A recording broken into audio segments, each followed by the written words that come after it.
ఆ తరుణంలో 83లో రామారావు గారిది నా దేశం, దట్ వాజ్ ఆయన ఫస్ట్ పిక్చర్ మన దేశం, ఆయన లాస్ట్ కెరియర్ ఎండింగ్ ఈజ్ నా దేశం.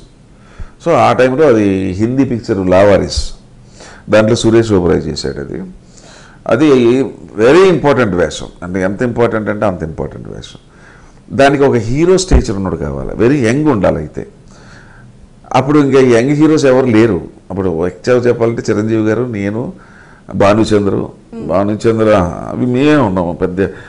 అప్పుడు 82లో అప్పుడు ఇంకా సుమన్ కూడా రాలేదనుకుంటా, బాబా ఎంత ఎస్ ఒక ఇద్దరు ముగ్గురు ఉన్నాం. అసలు ఎవరు చేయరు. ఇప్పుడు ఎట్లా వేషానికి ఎవరిని పెట్టాలి అనుకుంటుంటే శివకృష్ణ ఈ గ్రేట్ ఫ్యాన్ ఆఫ్ ఎన్టీఆర్ అని ఆ రైటర్స్ పరుచూర్ బ్రదర్స్ చెప్పడం జరిగింది. మా వాడు ఆయన అట్లా బుక్ చేస్తాం, ఆయన హీరో కదా, దీంట్లో ఒక పర్టికులర్ క్యారెక్టర్ కోసం అంటే లేదు డెఫినెట్గా చేస్తాడు, ఎందుకంటే ఎన్టీఆర్ పిచ్చాడు, అందులో క్యారెక్టర్ బాగుంటే డెఫినెట్గా చేస్తాడంటే పాప మా ప్రొడ్యూసర్స్ భయపడుతూనే అడిగారు.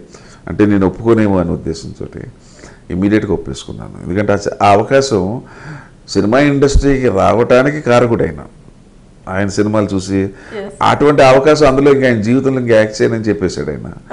సో లాస్ట్ ఫిలింలో నాకు అవకాశం వచ్చిందంటే it's a great opportunity.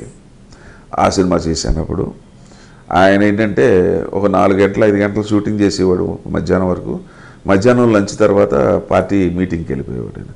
Already campaign జరిగిపోతుంది, ఇంకొక నెక్స్ట్ 1 మంత్లో ఎలక్షన్స్. అప్పుడు 83లో ఆ ఎలక్షన్స్కి పాపం ఒక లాస్ట్ ఫిలిం పాపం 17 days 15 days చేశాడు, సగం పూటలే చేశాడు ఆయన. నేను ఒక 5 days 4 days చేసి ఉంటాను. అది తన్మయత్వం, నా దేవుడు కనపడ్డాడు, నా దేవుడితో నేను యాక్ట్ చేస్తున్నాను, మహానుభావుడు అంటుంటే ఆయన కూడా. అంటే ఆయన దగ్గర ఏంటంటే చాలామంది భయపడిపోతారు యాక్ట్ చేయడానికి. అసలు ఆయన పేరు చెప్పగానే ఇప్పుడు ఫ్లోర్లోకి ఎంటర్ అవుతుంటేనే వణికిపోతుంటారు. ఆయన ముందు ఎక్కడైనా డైలాగ్ తప్పు చెప్తాడు డైరెక్టర్ మళ్ళీ వేషం ఇవ్వడం అని భయం. ఆయన అంటే ఒక పులి, డిసిప్లిన్కి మారిపోయారు. ఈ భయం భక్తి రెండు. సో ఆ టైంలో నేను వచ్చేటప్పటికి, నా విషయానికి వచ్చేటప్పటికి నాకు అసలు ఎంతసేపు నా దేవుడితోటే ఉన్నాననే ఫీలింగ్లో ఉన్నాను తప్ప ఆయన అంటే భయం అనేది లేదు నాకు. భక్తి నా దేవుడితోటి ఇవాళ నాకు అవకాశం. సో ఆ రోజు బహుశా నా ఏజ్ కూడా చిన్నది, బహుశా తెలియనితనం చాలా ఉంటుంటుంది. 26-27 ఏళ్ళకి అంత మెచ్యూరిటీ కూడా ఉండదు. దాంతో మరి నేను బాగా చేసినట్టున్నాను. ఆయన చాలా ముచ్చట పడిపోయి ఎవరు ఈ కుర్రాడు అసలు నా ముందు భయపడలేదు, ఇంత బాగా చేస్తాడు. ఒకనొక సందర్భంలో ఇంక టైం లేక వెళ్ళిపోవాలి పాపం. అప్పటికే 1:15 ఎంత అయిపోయింది. ఇప్పుడున్నటువంటి హైటెక్ సిటీ అది ఒక చిన్న అడవి కింద ఉండేది. అక్కడ మేము ఏదో ఒక బావి దగ్గర ఏదో చెట్టు కింద షూటింగ్ ఉంటుంటే డైలాగ్ కూడా మేము చూసుకోలేదు. అసలు ఆయన అంటారు, ఆయన అంటే భయపడతారు, కానీ ఆయన చేసే అంత ఎంకరేజ్మెంట్ చిన్న పిక్చర్స్కి ఎవరు చేయరు. అంత మహానుభావుడు ఆయన.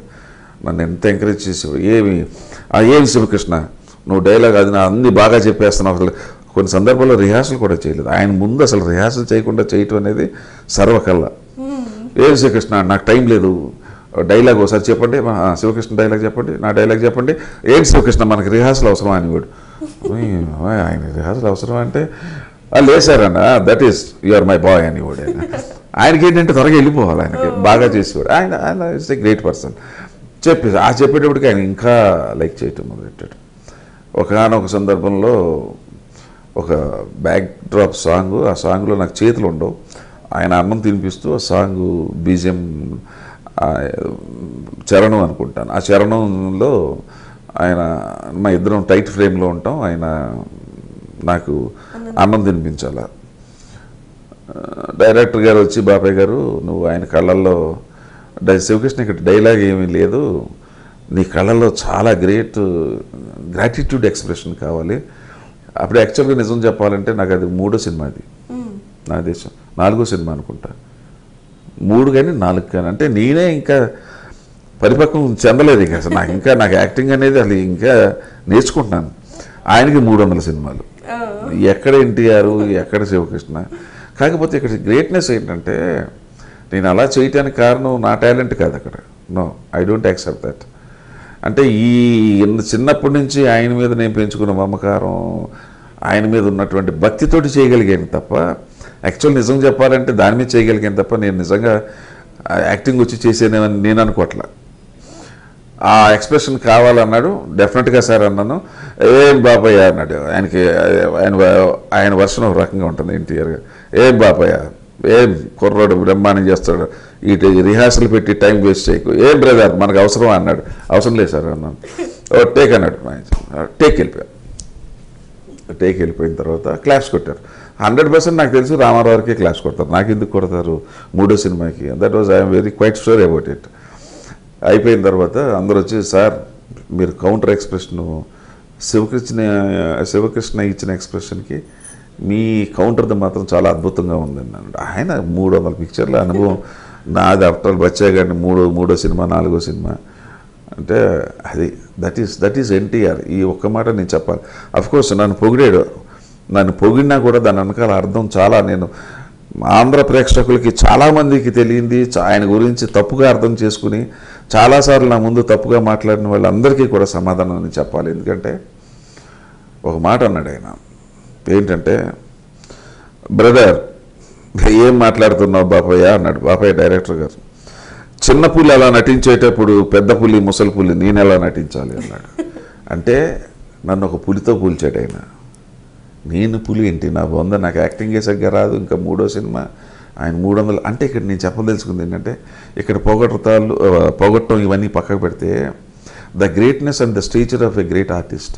అంటే ఒక చిన్న ఆర్టిస్టు, నిన్న కాక మొన్న వచ్చిన ఇండస్ట్రీ ఆర్టిస్ట్ని, అంత గ్రేట్ ఆర్టిస్టు ఆ ఎంకరేజ్మెంట్ ఇవ్వటం ఉందే, అలా ఆయన ఎంకరేజ్మెంట్ ఇచ్చాడు కాబట్టి మేము అలా నటించాం.